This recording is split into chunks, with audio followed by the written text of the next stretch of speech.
आम आदमी पार्टी के प्रदेश संगठन समन्वयक जोश सिंह बिष्ट ने प्रदेश में शुरू हो रही कांवड़ यात्रा पर राज्य सरकार पर निशाना साधा। उन्होंने कहा कि कांवड़ यात्रा शुरू होने से पहले ही जिस तरीके से मानसून में बीते दिनों कुछ घटनाओं में लोगों ने जान गंवाई है, इससे लगता है कि सरकार ने मानसून की तैयारियां ठीक से नहीं की। उन्होंने कहा कि मानसून शुरू होते ही कुछ घटनाएं हुई, इसमें लोगों की जान के साथ साथ नुकसान भी हुआ। इससे सरकार की तैयारियों की पोल खुल चुकी है। चारधाम यात्रा को लेकर जोश सिंह बिष्ट ने कहा कि यात्रा शुरू होने के 1 महीने के भीतर सरकार की अवस्थाओं के कारण 200 से ज़्यादा लोगों की मौत हो गई। इसकी जिम्मेदार भी सरकार है। अगर स्वास्थ्य के बेहतर इंतजाम होते तो इनकी मौतें ना होती।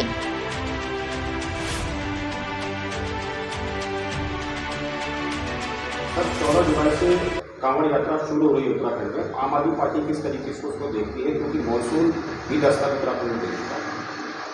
देखिए, मानसून की दस्तक के साथ कल का दिन पूरे उत्तराखंड में हादसों का दिन रहा और उनमें कई लोगों को अपनी जान गंवानी पड़ी। सरकार जिस तरह से कह रही थी कि हम मानसून में जो आपदा आएगी उसके लिए पूरी तरह तैयार हैं, लेकिन हकीकत में पहले दिन की बारिश में ही जो हादसे हुए तो सरकार की तैयारियों की पोल खुल गई। इससे पहले जो चारधाम यात्रा शुरू हुई उसमें जिस तरह से 1 महीने में 200 से ज़्यादा लोग अव्यवस्थाओं के कारण, सरकार की कमियों के कारण जिन लोगों को अपनी जान गंवानी पड़ी, वो भी अपने आप में एक उदाहरण है कि सरकार बोलती कुछ है और करती कुछ है। 14 जुलाई से जो कांवड़ यात्रा शुरू होने जा रही है उसमें राज्य के हरिद्वार, देहरादून, पौड़ी, टिहरी और उत्तरकाशी मुख्य रूप से इन 5 जिलों से होकर के कांवड़िए गुजरेंगे।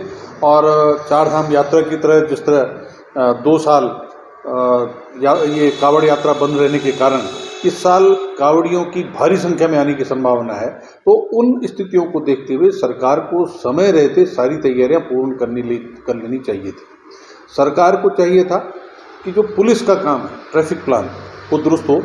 पुलिस का जो दूसरा काम है कि कांवड़ यात्रा मार्ग पर गंगोत्री तक जो ट्रैफिक रूट प्लान के साथ साथ कानून व्यवस्था का सवाल है, उस पर कैसे काबू पाएंगे, क्योंकि समय समय पर देखा गया कि आपस में स्थानीय लोगों और कांवड़ियों के बीच में झड़प होती रहती है, तो उस पर भी नियंत्रण की जरूरत है।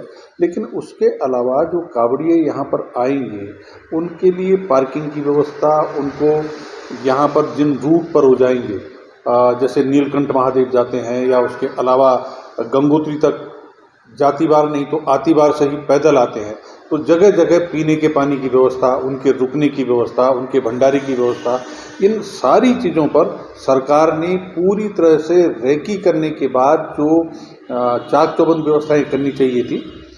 ये जरूर आता है कि मुख्यमंत्री जी ने कल एक बैठक करके और जिलाधिकारियों से बात की, बजट भी जारी कर दिया, लेकिन सरकार की मॉनिटरिंग कमज़ोर होने के कारण व्यवस्थाएं चुस्त नहीं होती हैं और फिर खबरें आ रही हैं कि साहब चारधाम यात्रा की तरह इस बार कांवड़ियों की भारी संख्या को देखते हुए सरकार की तैयारियां कमजोर दिखाई दे रही हैं।